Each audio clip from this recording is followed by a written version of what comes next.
When Isla heard the sea calling her name, it was already too late. Lucas tried to stop it, but the water demanded memory, and blood. The village of Arvamar drowned in ancient secrets, and that night, the blue lighthouse shone for the last time. A young fisherman from Arvamar, shaped by the silence of the sea and the weight of empty nets. His eyes reflect the waves, and his heart holds a quiet courage. Lucas searches for answers where there's only mystery, and finds, in the abyss, the truth about himself and the ocean that raised him. Daughter of the old lighthouse keeper, attuned to the voices whispering between tides. She lives between the world of the living and the sea's call, guided by memories and visions. Her bond with the ocean is more than inheritance, it is ancient, spiritual. She listens, translates, and keeps the balance. A reclusive and enigmatic figure, dwelling among rocks and secrets. His eyes see beyond the mist. He bears the guilt of past generations and the weight of a forgotten pact. He knows every debt to the sea eventually returns, and that even time can't erase the chains of betrayal. The village of Arvamar awoke under a heavy fog. As usual, Lucas set out before sunrise, rowing quietly across the sleeping sea. Something felt wrong, a chill not from the wind, but from the water. In the distance, the old stone lighthouse flickered irregularly, as if winking at him. Then he heard it, a distant, mournful female song rising from the deep. Frightened, Lucas pulled in his empty nets and returned home. Isla was waiting. "You heard it too, didn't you?" she asked, eyes on the horizon. He nodded. They both knew, this tide was bringing something old. Something forgotten. That night, Isla returned to the lighthouse that once belonged to her father. The old keeper had vanished years ago, leaving behind a waterlogged journal and a strange, symbol-covered map. As she lit the lantern, she heard his voice, low, barely a whisper, saying, "She's waking up." Isla ran and found Lucas. She showed him the journal. He wrote about the sea as if it were alive, with memory and rage. Lucas wanted to deny it, but the sea had changed. Waves broke in calm waters. Dead fish drifted ashore. Something was coming. And it was singing. Isla led Lucas to the old sailor's house, perched among the cliffs. He greeted them in silence, his eyes so pale they seemed blind. "The sea returns what was taken," he said. "But it demands a price." He spoke of her, the voice Lucas had heard, an ancient being, bound to the ocean after a fisherman's betrayal centuries ago. She was deceived. Now she sings for vengeance. Lucas's stomach turned. The empty nets, the fish, it all made sense. Isla asked what they could do. The sailor replied, "Either you calm the voice, or she takes the village." The next morning, Isla found a hidden page in her father's journal. A ritual. A way to seal her again, but at the cost of a willing sacrifice. Lucas was furious. "That's madness. There must be another way." But Isla looked resolved. He tried. He failed. "Now it's our turn." The lighthouse now pulsed stronger, beating with the tide. The song grew louder. Villagers began disappearing in their sleep, lured by a voice in their dreams. The tide was rising. Time was running out. Lucas decided to act alone. Without telling Isla, he rowed to the marked spot on the map, the eye of the sea. There, the water spun in a glowing whirlpool. He dove in, guided by the song. At the bottom, he saw a woman-shaped figure made of salt and sorrow. As he tried to rise, a hand seized him. He heard, "You are not the promised one." He woke up gasping, floating, Isla pulling him into the boat. "You almost drowned," she whispered. Lucas was trembling. Now he knew, only Isla could finish this. But he wouldn't let her face it alone. Back in the village, Isla and Lucas gathered the people. They told everything. Some fled. Those who stayed lit candles and sang old hymns, hoping to hold the tide back. Isla, wearing her father's medallion, prepared the ritual. The old sailor appeared one last time. She wants justice, not war. Isla made a new offer, memories. She gathered letters, drawings, names of those the sea had taken. She threw them into the eye of the sea with the medallion. The singing stopped. A new sound followed, weeping. The sea had answered.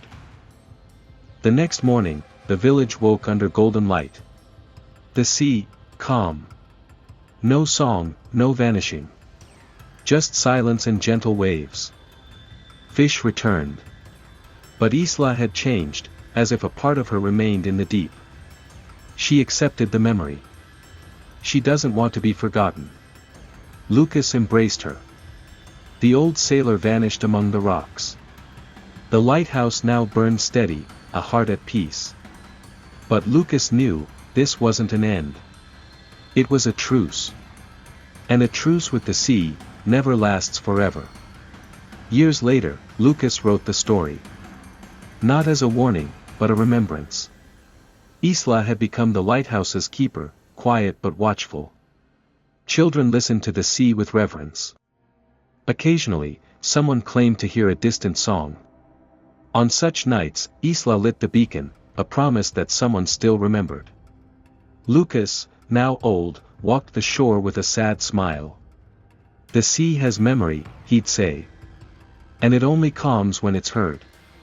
And so Arvamar remained, floating between forgetting and remembering, at the edge of a world where the sea sings, and waits. Isla began writing down the whispers she heard at night. Different voices, telling tales of lost ships, broken promises, ancient pacts. Lucas, now older, built a memorial of stones on the beach, carving names Isla heard, names no one in the village knew. It was as if the sea was returning them to memory. The village thrived again, but Isla felt something stirring below. A restlessness. As if the entity wasn't at peace, only waiting. One day, a child found a red seashell on the sand. Touching it, he collapsed, murmuring a song in a forgotten tongue. Isla recognized it, the same melody from the ritual. The shell emitted a constant, low sound. Villagers began to suffer, nightmares, fevers, and an odd urge to approach the sea at night. Lucas went to find the old sailor, but his house was empty, marked with the ritual symbol. The shell wasn't a gift. It was a warning. Among her father's belongings, Isla discovered a book she hadn't seen before, damp pages, a cover made of scales and seaweed. When she opened it, words appeared in droplets. A grimoire. It told her origin, a sea priestess, sacrificed by a clan to bring back the fish. Betrayed and drowned, she fused with the sea and became its voice. The red shell was part of her body. A fragment of her pain. Isla understood, as long as it remained on land, peace would never come. That week, it began to rain, but the water was salty. Wells dried up, now flowing with seawater. Seabirds fell from the sky, as if chased by invisible hands. People locked their doors at dusk. Lucas dreamed of Isla walking into the sea, led by the shell, eyes shut, expression serene. He woke and ran to the lighthouse. Isla stood on the beach, holding the shell, crying. "She's calling me," she said. Not with rage. With longing. Lucas took her hand. "We go together." Guided by the shell, Isla and Lucas found a submerged cave revealed by an unnatural tide. Inside, 3 voices echoed, one weeping, one whispering, one screaming. 3 faces of the same sorrow. Isla offered the grimoire and her father's journal. The voices fell silent, then said, "You remembered. But one still forgets." The water rose, revealing the old sailor's face. He was the last betrayer of the ancient pact. Judgment had come. The old sailor returned to the village the next day, his eyes pitch black. He confessed, he was a descendant of the pact makers. Out of fear, he hid, stayed silent.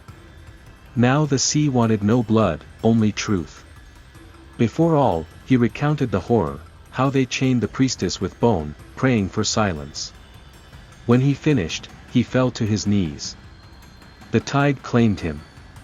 Quietly, Isla lifted the grimoire over the sea. The waves rose, warm, gentle.